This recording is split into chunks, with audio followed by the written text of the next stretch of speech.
يا مساء السعادة. النهارده بقى ان شاء الله هنعمل شوية قراقيش كده، لزوم بقى ايه الشتا والشاي بلبن والسهرات والكلام ده كله. اول حاجة نقول المكونات. ده كيلو دقيق، ده دقيق زيرو بتاع مخبوزات. حتة خميرة بيرة، انا بحب اشتغل بالخميرة البيرة، ما بحبش خميرة فورية.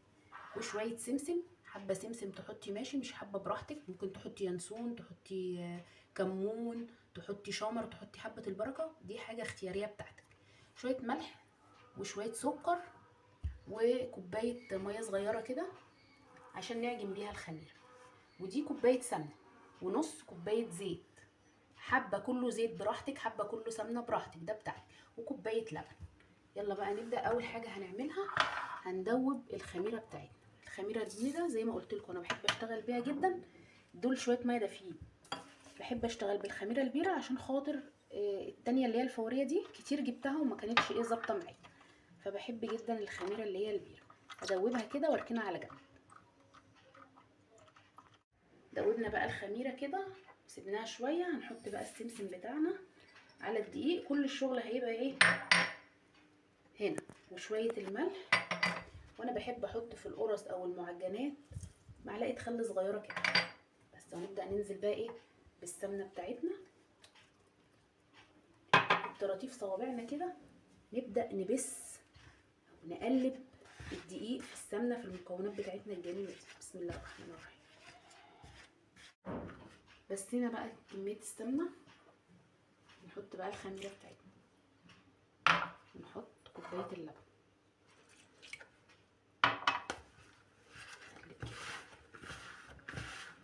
الزيت بقى لما بحس ان العجينه لمت معايا ببدا احط الزيت.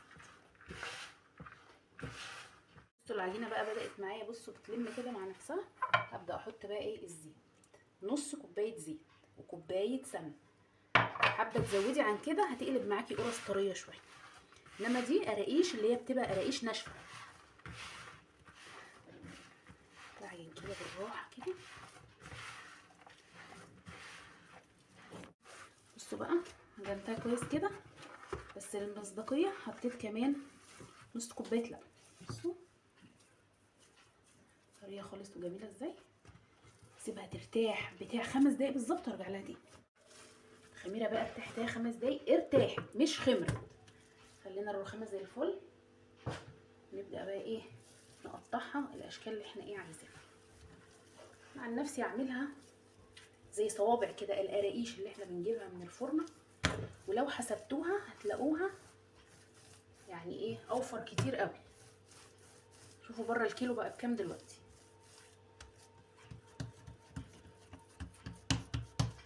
والله جايبه النشابه اهي بس مش هستخدمها.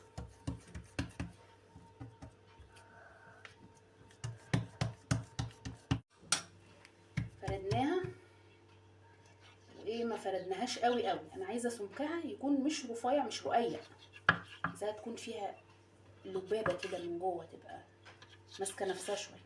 نقطع بقى التقطيعه اللي انتوا حابينها، قطعوها. مش عارفه انا بعمل عشوائي زي ما بتيجي في ايديا بعمل. بس كده. وبجيب الصاج بتاعي او الصينيه رفيق الدربي. مش هندهن الصينيه اي حاجه لان طبعا هي كلها ايه زيت وسمنه يعني.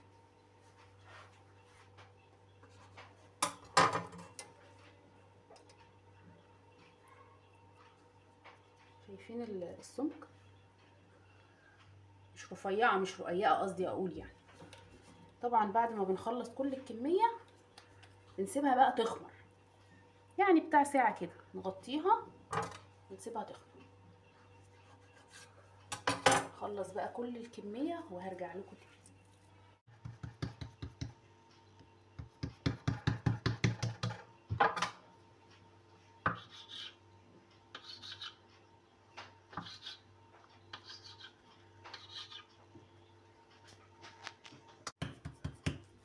عملنا دي بصوا عريضه كده، فيها عريض، وطبعا بنسيب ايه فراغات عشان لسه هيخمر. عايزه اعمل دي بقى ورفيعين شويه، ملاقيش رفيعه شويه زي البقسماط كده.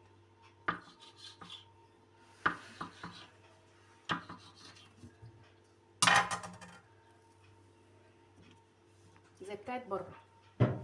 لو حابين تحطوا على وشها سمسم حطوا، بس هي كده بتبقى جميله قوي. زي ما قلنا ما نرققهاش عشان ما تنشفش قوي، هتبقى ناشفه معاكم قوي لو رققتوا. هخلص بقى كله ورا بعض. خلصنا الكميه بسم الله ما شاء الله، من كيلو دقيق هيطلع كميه حلوه جدا. بس هحطهم بقى يخمروا ساعه، وبعد كده هنرجع نشوفهم بعد ما خمروا.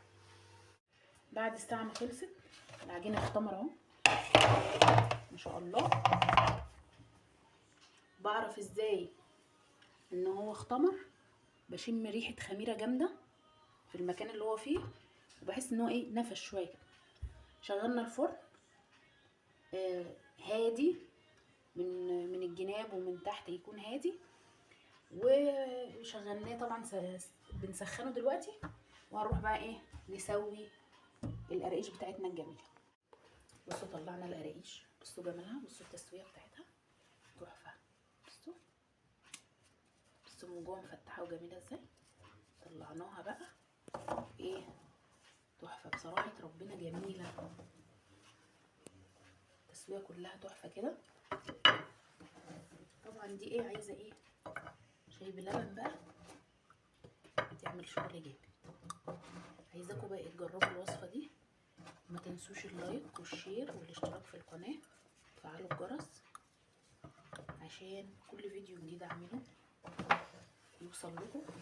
وعايزاكم تجربوا القراقيش وتخبزوا حاجات في البيت عشان الشتا بيحب المخبوزات. بصوا الجمال، بصوا السمسم تحفه ازاي فيها. يلا بقى اشوفكم في فيديو جديد على خير، مع السلامه.